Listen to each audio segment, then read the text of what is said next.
Hello and welcome to the collective reading for the Virgo new moon that's happening either on the 2nd or 3rd of September, depending on where you live. My name's Chloe. I work with card divination, astrology, and I channel multi-dimensional energies through my body. You just heard some vocal light language and you can see some physical light language. This happens throughout the readings, and the frequencies and the vibrations bring through healing, attunement, and activation codes. You may have responses to it while it's going on. Whether that's physical movements, doing your own kind of light language, or you may have no response at all, but it's happening all on the subtle energetic field. So as I said, it's going to be happening throughout the reading. In this reading, I'm going to be breaking down the astrology of the Virgo new moon, of how the celestial bodies talk to each other at the exact moment that form a harmonic blueprint. And that blueprint gets imprinted into the Virgo area of our lives for the next 6 months. We're now working with that up to the Virgo full moon next year. This is obviously a new moon, a new beginning in the Virgo area of our lives, where we activate a new cycle. It's a great time to set intentions, to plant seeds, because the sun and the moon are conjunct, right? So the moon is at her darkest, her most receptive. Our unconscious spaces, our intuition, our emotional body, whether our needs are being met or not, and how do we give and receive nourishment. And the full light of the sun is beaming over the moon, right? So this is where we get the vision, the purpose, the illumination of the conscious mind to plant those seeds in the unconscious, and we'll see that all unfold over the next 6 months. So the reason why I like doing these readings is because I try and tap into the most integrated and expansive frequency, because with astrology you have a set of formations, but it can show up in many different frequencies. And so I really like to tap into what's the intent of this moon that you can then apply to what's unfolding, right? Whether that be challenges or blessings, to kind of know, well, what's the root intent? What's the wisdom behind all of this? So let's begin with this beautiful Virgo new moon. It is so we're heading towards eclipse season, and the nodes are still in Libra and Aries, but the Pisces full moon that's going to happen after this new moon will be an eclipse. This new moon isn't an eclipse. And next year also won't be an eclipse, because it's going to be really far away from the node. So we're not actually getting a new moon eclipse happening in the sign of Virgo. And this is where the south node is going to be. So a sense of refinement. I'm going to be doing a nodal transit series.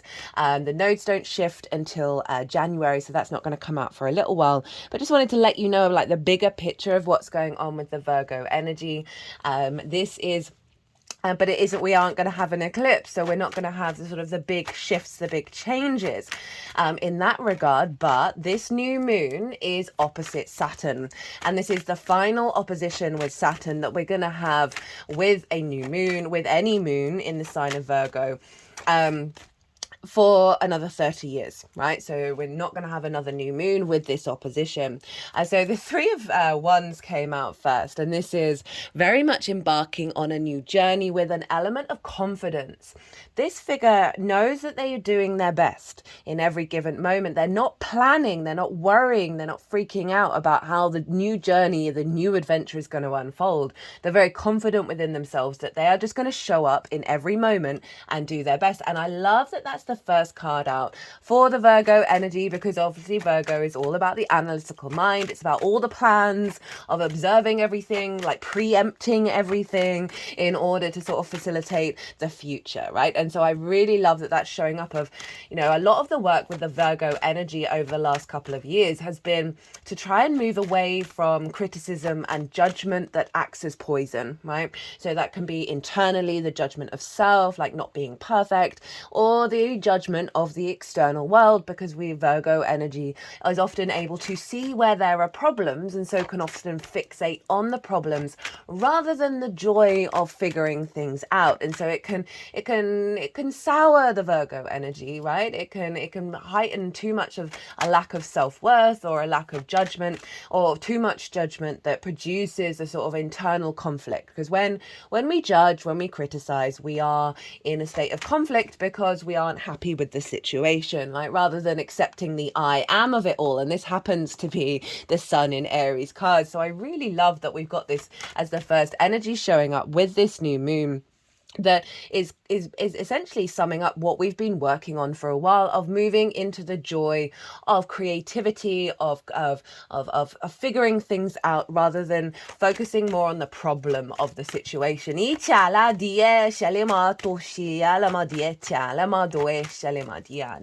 So opposite Saturn, love it, lots of fire. The moon happens to be conjunct Mercury today, so in the sign of Leo, so I'm not surprised we're getting some fire energy coming out. And this is Sunday, the Sun's day, and it's making me want to skip over some astrology. So the sun is going and the moon are both going to be in the sign of Virgo. Let's start there before I go into the Saturn opposition. But Mercury will still be in the sign of Leo. And this is, so Mercury and the sun are in each other's signs. And this is what's called mutual reception. Essentially, this is where Mercury and the sun are telepathically linked with each other. They're in each other's realm. So imagine you go around somebody's house who's a friend or whatever, who you've never been around that house before. You don't know where anything is, and so it's essentially like you calling up that friend, you calling up that person, and them telling you very easily where all the resources, where all the nuggets are of gold and in the realm, in the landscape. So rather than being a bit little dazed and confused, when we have planets that are in each other's signs, they've basically got like a telepathic link between each other. So they're able to tap into the resources of that realm, of that sign, of that landscape a lot easier than they would be if it wasn't in a mutual reception. So we have this with this new moon between the sun and Mercury in the sign of Leo. So we've got all this fire energy coming out. Obviously the Ace of Wands, this is very potent renewal of energy, the spark of life, the passion of your spirit, right? Your ability to transform, to be independent, to be courageous. It's very virile, vibrant energy that is showing up with this new moon, of like activating our capacity to bring this fire, that Leo fire, into the way that we facilitate and bring flow into the 3D realm. I happen to have this particular alignment with the sun in Virgo, Mercury in Leo, where it is a mutual reception. And it's the capacity to communicate from the heart, communicate from a place of love and this expansion of warmth into the vision that you see for the world, right? Virgo is the great facilitator. And it is, for me, it's all about, Mercury's all about flow, the ruler of Virgo. And Virgo's an earth sign, but ruled by Mercury. So the ability to perceive your 3D reality and figure out how to bring in flow, right? The reason why Mercury is all about flow for me is because everything in the universe is information.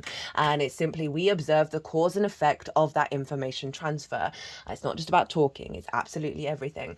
That the Virgo energy is able to very yin, sit back, observe what's going on, see how to bring about a ease of flow of information. And as I said, that doesn't have to be about talking. It can be absolutely everything that you're able to perceive and then communicate it, observe it, collect the information. And that's where you get the Mercury Sun shift. The mutual reception between that.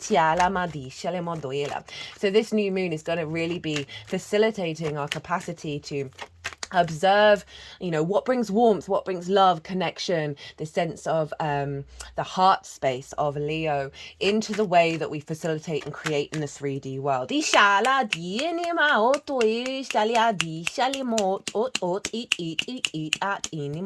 going to be in alignment with that Virgo energy in regards to the heart space and the sun, the vitality, the illumination, the sense of purpose in this next cycle. So obviously this is going to be tying in the Leo area of your chart as well, and not just the Virgo energy, because of that alignment between the sun and Mercury. Now let's get back to the Saturn opposition. As I said, this is going to be the last one that's been going on for the next 30 years, and as someone who's had the Saturn opposite their sun for a while now, the major phrase of this is, with Saturn opposing the sun, with Saturn opposing any planet, it can bring out restrictions, limitations, a sense of isolation, and also authority coming from the other side of the chart that's impacting your perception of your own authority, your ability to work out, okay, well, what's really important to me? Do I need to stand up for this particular cause, or can I carry on about my merry way?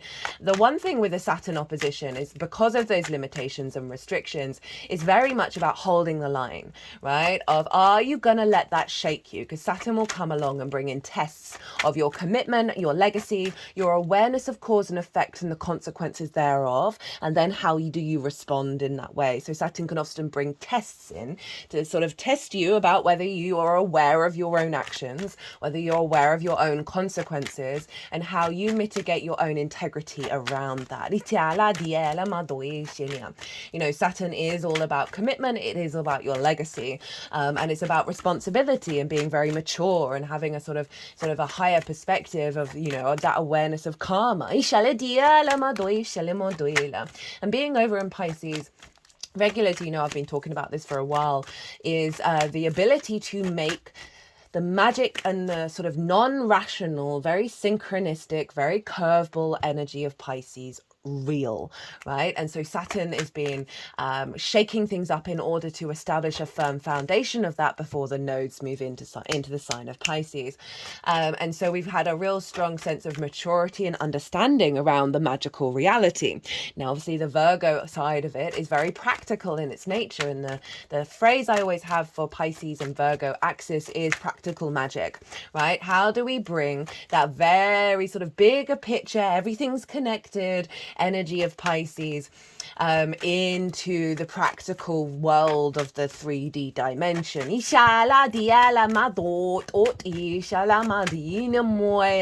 So with this opposition, yes, it can bring restrictions and limitations in order to deepen your connection to that practical magic in this 3D reality. But also, an opposition is about commitment. It is about two sides of the same coin, honoring each other and working together in balance. So obviously, if you bear in mind what Saturn's all about and what it's calling you to do, this, you can instill this into the Virgo energy, okay, of what are we going to facilitate, what are we going to build from the Virgo space over the next 6 months that is going to serve our long-term trajectory, because Saturn obviously takes 30 years to go around the zodiac, so it is about a longer term cycle of how can we step up, how can we harness that magic with our intuition of the moon in regards to meeting our own needs, and having our needs being met and bringing a deeper level of nourishment into our lives. Now, I was having a wonderful conversation with the person that I live with the other day, and she was talking about, she's very much into Feng Shui, and she's been reading a lot of books about witches. And I have a lot of altars around the house, and I tend to just leave them be. There's this we're having a conversation about energy and how energy can get stagnant and in the 3D realm. I've recently cleared a lot of the altars in the home because I've just had my solar return. I've had my birthday. I'm going to be instigating a lot of new magic around that new moon in Virgo and recreating the altars, but they've been there for nearly 2 years, a lot of those formations. That we were having a conversation about energy flow, and she was saying how she recently read about how, rather than needing to change everything up in your house or in an altar in terms of having stagnant energy or kind of dead magic in the house, rather than because okay, there's so many things I want to say, is all you need to do is move, was it 27? I think it's 27, it's 3 9s. Yeah, it's 27. So you need to move 27 objects that are normally sort of stand still in your space, right? That, you know, it's not like moving the teapot around or a cup around. Moving 27 objects, and that, because it's 3 times 9. And this is obviously happening in September, which is the month of 9. Is number 9. that move 27 objects will clear the energy, right? Bring more flow. So I wanted to bring that in, as that can be a very good way of being practical with the magic.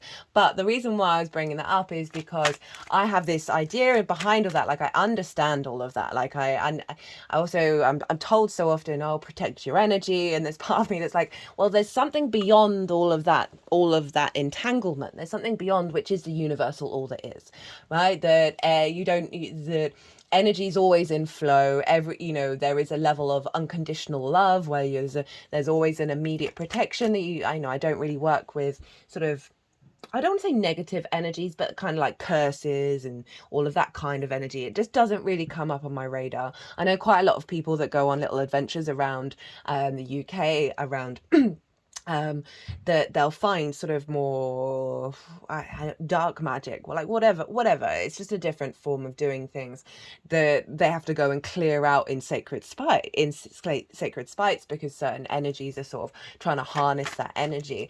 And it's kind of like scuba doing. And I love it, and I think it's real, but it's just not part of my framework and also going back to the energy of, like, I think beyond all of that, like, I don't need to clear the energy. I don't need to protect myself because I'm connected to all that is, and that's always in a state of flow and a state of love. So another ones, we've got the 8 of Wands, alignment. Fast moving communication that is part of our alignment, that Leo energy, right? Mercury's come out of its retrograde cycle. That everything is in flow always, from the heart. But I wanted to bring that in because it did really resonate of, like, that is a useful thing that we can do in order to bring the magic of Pisces into the 3D realm. So I'm aware of that side of it, that yes, actually we live in a very dense energy, that there may be things going on, in terms of my perspective of, you don't need to clear the energy, you don't need to protect yourself. That's all going on in the higher vibrational levels, but actually sometimes you need to bring that into the practical, that there is the density of the 3D realm that we need to work on and bring it into the 3D. And this is a great new moon to do all of those kind of things, where you're an awareness of the sort of perhaps where we're headed in terms of how we interact with source and interact with each other, in terms of that very Piscean energy of all being connected, all being in alignment.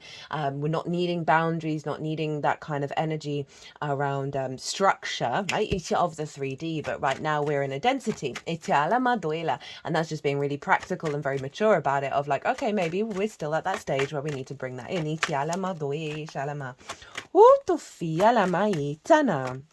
Okay, so the Saturn opposition in the sign of Pisces is a level of maturity and commitment and integrity in around how you are facilitating bringing that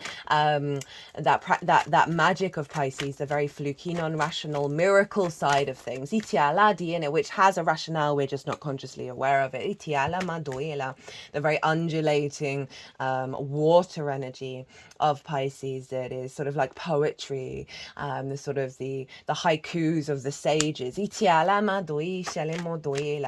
awareness of how that is a flow in and of itself, that we don't always have to be in the rational mind. And I love this blend of Saturn saying, okay, let's bring the miracles in. They like that one. The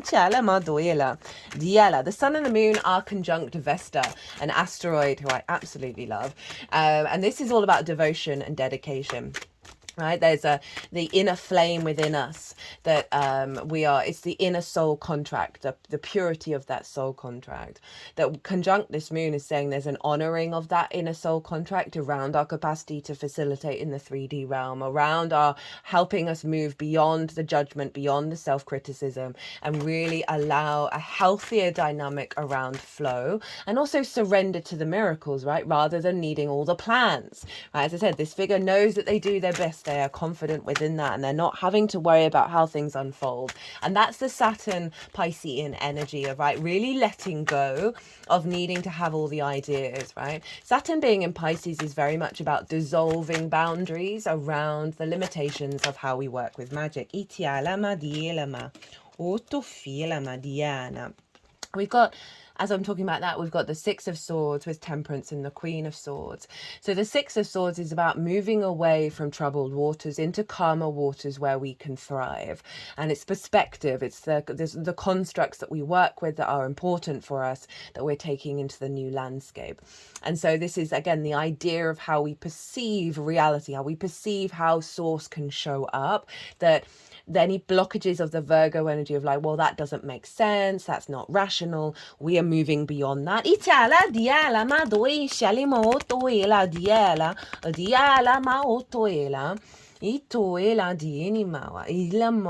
And with Temperance and the Queen of Swords, this is the alchemical process. Remember, this is a new moon. So we are alchemizing this energy. It's going to unfold over the next 6 months.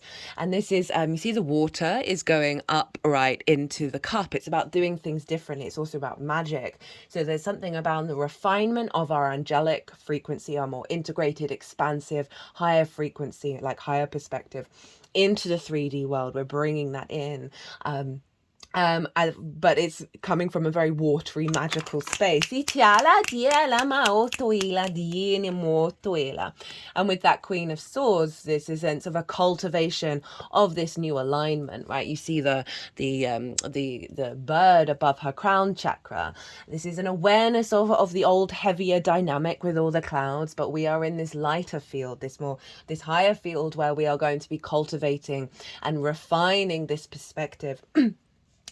As this energy unfolds of it is the rational mind. I've been talking about how we're not dealing with that in the same way, and so I love that showed up as saying, well, we are elevating our understanding of what is deemed to be rational, what is deemed to be logical. So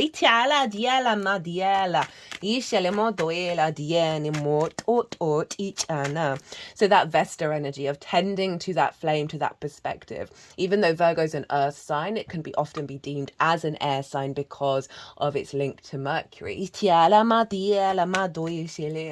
of cultivating this new perspective, so we're able to bring a higher alignment, more confident of that spark of spirit into our practical magical reality. The Sun and the Moon are also trining Ceres, which is another asteroid over in the sign of Capricorn, and she represents the harvest. She represents a sense of nourishment, of nurturing, right? We have the devotion and dedication to our inner soul contract, of a commitment to this new moon, right, with Vesta. And then we have this trine with Ceres in the collective earth sign Capricorn. Pluto's just moved in there, right? So even though Pluto's quite far away from this moon by aspect of trine, by sign it's still trine. So we've got big transformative energy. We're not going to have this in our lifetime again, but that Ceres energy, the sense of the harvest, she's now direct. So you may have noticed a shift in the Capricorn area of your chart recently around seeing more nurturing energy, more nourishment, more abundance, more harvest coming in. And it's trying this new moon. Trines are an aspect of Jupiter. Jupiter wants to bring in wisdom, elevation, a sense of expansion, and with that a deeper knowing, a deeper confidence, and that brings more opportunities and luck and abundance. And so we have this really beautiful, inspiring, elevating energy with Ceres of the harvest, of our ability to create and build, that creates a harvest, that creates abundance, that creates deep nourishment within our emotional body and our sun. And this is what we're building with. This is what we're going to be facilitating and birthing into the 3D world from that Capricorn energy, which is all about the sort of the bigger longer term earth cycles. It is about a level of commitment, of dedication. It's ruled by Saturn of the human vessel, right? Virgo is a very healing energy. Capricorn is linked into, I link it into the parasympathetic nervous system, the sense of ecosystems within the body, that Virgo is able to facilitate and heal. That's serving as an upgrade, that is facilitating in the 3D world the magic over in Pisces. Look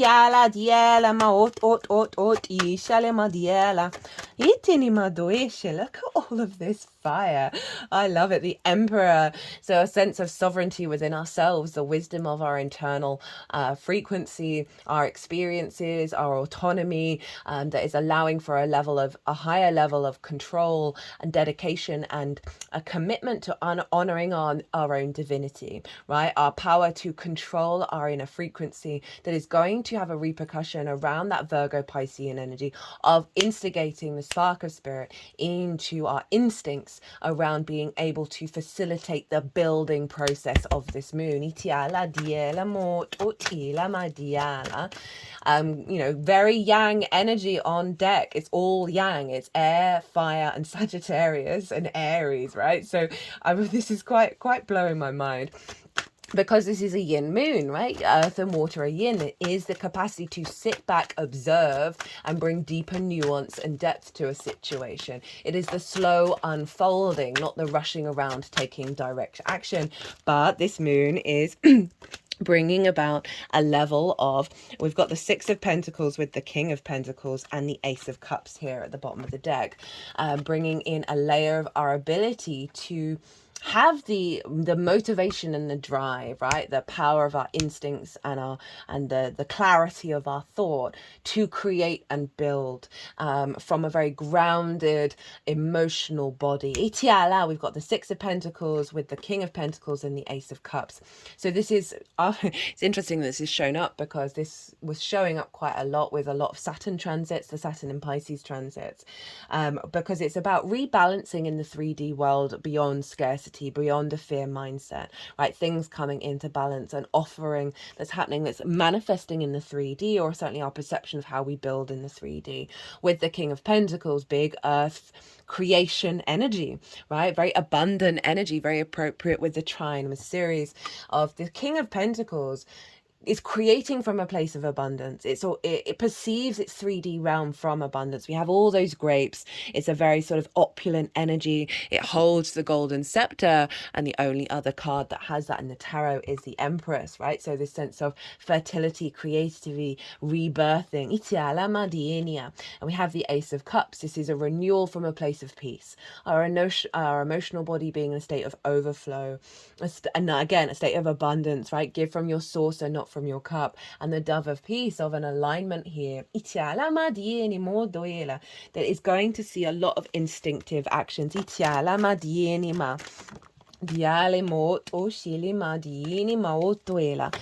there's a lot of fire going on because the ruler of this moon is Mercury.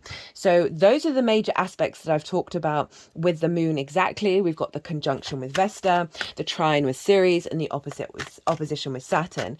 Now we want to look to what's going on with Mercury, because what's happening to Mercury is influencing what's going on with this moon. And Mercury is nearly exactly trine Chiron over in the sign of Aries. So that's why we've got this fire. That's why we've got the Emperor. And so what I was talking about of the Sun Mercury mutual reception, Mercury's this trine, this wisdom, this elevation, this sense of a deeper understanding of the wounds around the I am of Aries, right? And our capacity to heal ourselves through being more vulnerable in the way that we're communicating more from the heart, being able to perceive answers and solutions, collecting information, downloads, around helping heal a lot of those wounds with Chiron. Chiron is the master teacher, the wounded healer, right? It does bring up deep wounds in order for us to find the wisdom and the medicine in with all of that, right? Often wherever Chiron is, especially in your natal chart, is the place where you go through the deepest wound, but the biggest capacity for you to bring wisdom and healing, not only to yourself, but everybody else around you. So we have this trine, this fire trine around communication and the elevation and mastery of us being able to find the wisdom and learn and grow and expand our perspectives beyond the old paradigms.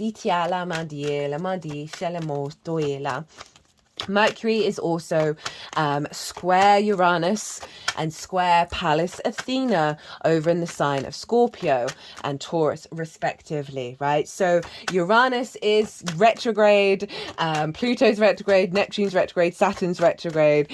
So we've got a lot of the bigger outer planets retrograde. So we are refining the longer term archetypal collective energy. I talk about this loads in the Pluto and Capricorn series, which is wild, by the way. The fact that it's trine Uranus, sextiling Neptune, they're all retrograde.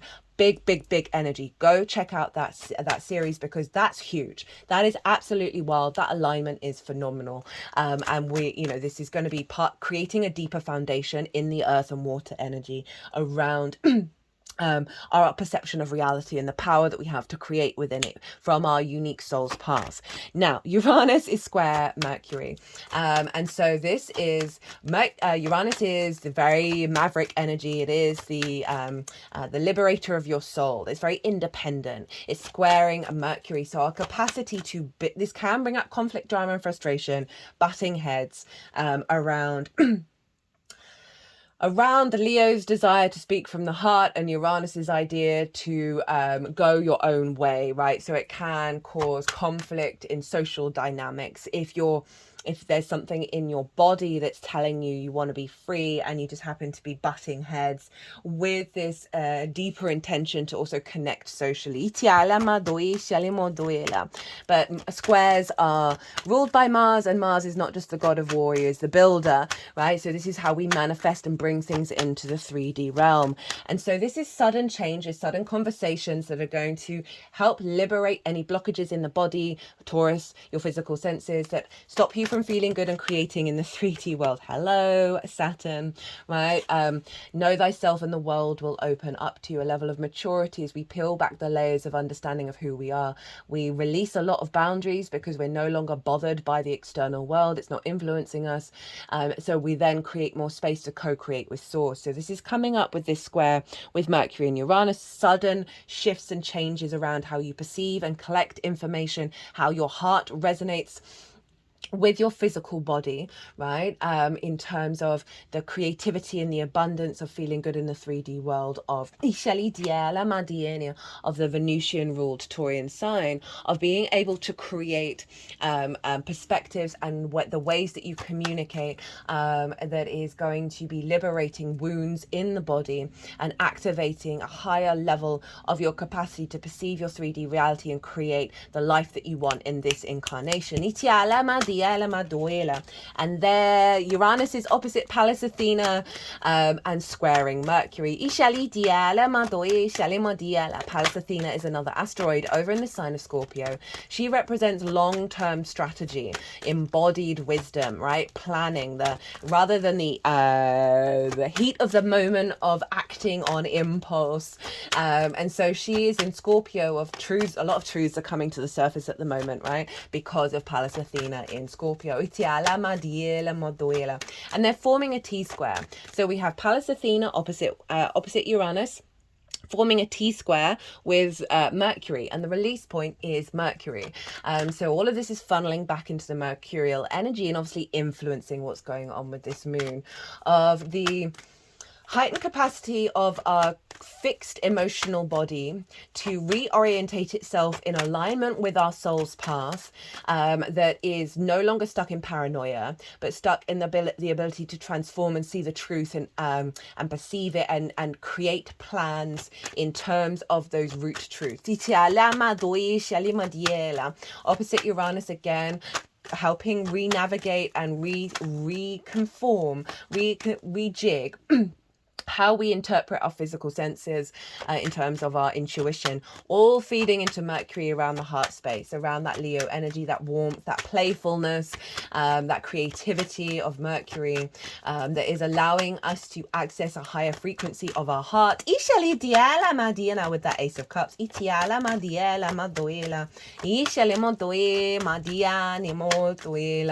And it's I'm gonna see a lot of conversations that you're going to be having, or illuminations that you'll have internally, that are radical, that are, or not, rather than being nice, you're going to be kind. And that means being real and being vulnerable and being honest. That's going to set a lot of vulnerable conversations that are going to serve the long term rather than sort of people pleasing.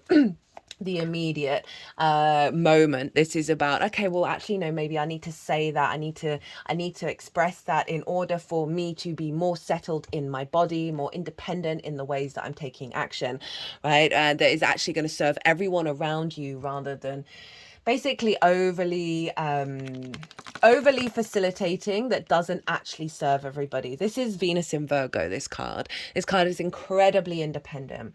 It knows what it needs to do, what actions it needs to take, what no's it needs to say, what boundaries it needs to set in order to facilitate creating in the 3D world a holistic life. Happy home, happy life, right? Very abundant. All of those grapes again. Very similar to the King of Pentacles.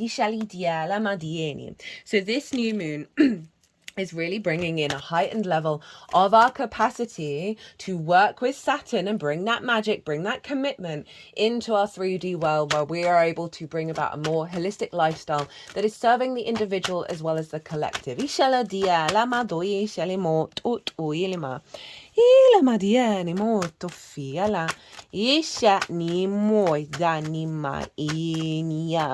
Now, that's kind of everything in terms of the major aspects, but I do want to mention that Venus is over in her own sign, in the sign of in the sign of Libra, bringing her up because of this.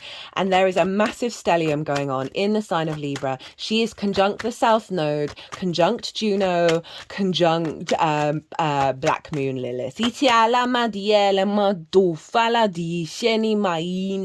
So even though this isn't really connecting to the moon, it's still going on around this time, right? Venus conjunct the South Node. Black Moon Lilith, all about respect, honor, and dignity. And if you're not getting that, you're going to go make the decision. If it's not working out, you're going to go and live your own life. Very independent. Juno is all about commitment. It is about your ride or die. The South Node, the refinement and deepening of that Libra energy. And it's interesting, I was bringing up not people pleasing because that South Node in Libra is refining that Libra energy. So it kind of stops doing that because it doesn't always serve everyone around, even though it may make everyone feel comfortable in that moment. It's not actually helping everyone evolve and grow. The South Node is about a deeper refinement, right? It is the very yin esoteric energy. So a higher vibrational level around balance, around harmony, around a sense of relationship dynamics. It's interesting. We've got that strong Venus energy because the Mercury retrograde and obviously Mercury is still in it's still going over the same degrees it retrograde over, but it initiated the retrograde conjunct Venus, and actually at the same degree that Vesta's at in Virgo. So it's and that was very much about having more healthier relationships around vulnerability, around being able to give and receive. So the fact that Venus is all by herself doing some hardcore stuff over in the sign of Libra with this very Mercury energy. Mercury's just a couple of degrees beyond its retrograde of a real activation of a commitment of our independence around how we find balance and harmony and connect with other people, how we have that energy of making sure everyone's got a space at the table, but also making sure that your desires, your love, your passions, your creativity is really in alignment with the nodes, with the elevation of that Libra energy, which is making sure that it's the social warrior without denying its own desires and own pleasures.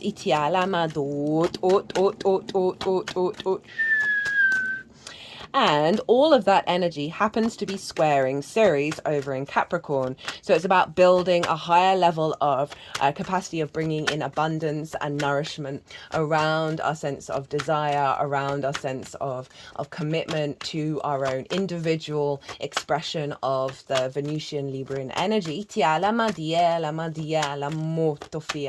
know, the scales. And as I said, a healthier capacity to give and receive that's linked into this practical magic, right? right? So it's squaring Ceres, which means it's influencing Ceres, and that energy is then pouring into the sun and the moon.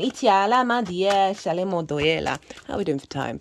Okay, not too bad. So that is kind of everything, guys. As I said, this is the final moon with the sun and moon, new moon opposite Saturn. The next moon, Pisces moon, is going to be a partial eclipse.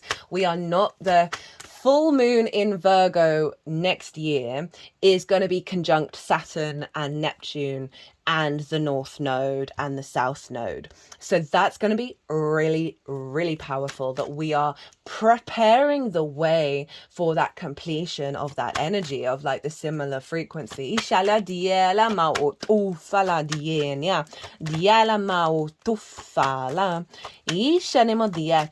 is the prep work, this is the groundwork, and it really is calling to let go of the worry. Have trust and confidence in yourself that you are able to create from a place of abundance that's in alignment with source, an alignment with the miracles of Pisces, the sort of non-rational energy.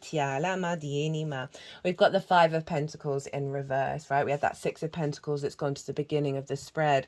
This is about feeling left out in the cold, feeling isolated, feeling run down, of not having the resources that you need, not having the support from source. Now, it's in the reverse, but I feel with that opposition with Saturn is letting us know those are the kind of themes that might come up for you to be aware of and realize, okay, no, that's being released with this cycle, because that Saturn being in Pisces can have us not trusting, not having faith in the magic, not having faith in source, not having faith in the miracles, of not having the resources that we need with that opposition. And just know that you want to hold space for the Ace of Cups, and and imagine being the King of Cups, where you're like, everything around me is abundance, and so everything that I do, I am always creating from abundance and from a place of peace. It's calling you to tap in to that sense of overflow, perhaps doing salt baths with Saturn, around reconnecting to the memory, the root memory of your water in your body that is from peace, is from alignment, is from abundance, that's going to help you navigate through the difficulties. Okay, let's get a final message from this Virgo new moon. Okay,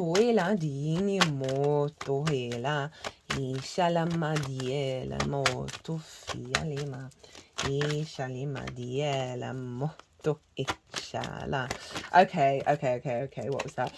So there's the Eight of Pentacles and the High Priestess, and the moment I sort of made a decision not to take them, I was like, oh, actually no, they're actually here. So there's something about working through the hesitation that we may have around our intuition. I can see that Saturn opposition bringing up scenarios where we are being constantly proven to trust our intuition and have a level of faith. But that Eight of Pentacles and the High Priestess is us working on our intuition, which was interesting that came up because of a block of the trusting in my intuition. Speaking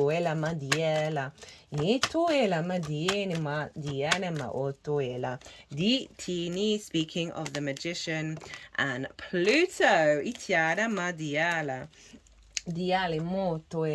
So this is bringing into our capacity of utilizing the resources around us. We've got source, love and light come out, and judgment, that is Pluto, the resurrection of old wounds, the release of old wounds that blocked us from believing in the angelic frequencies, believing in the next life, the magic, the bigger unknown things that we're not fully consciously, rationally aware of, but we're having some kind of awareness and acceptance and peace that's where we're ascending, right? So we've got the full Voyager journey progress pathways activating a new fall that is having this level of ascension that's bringing us into being able to harness that magic in a really practical way of making it real and bringing in a level of abundance.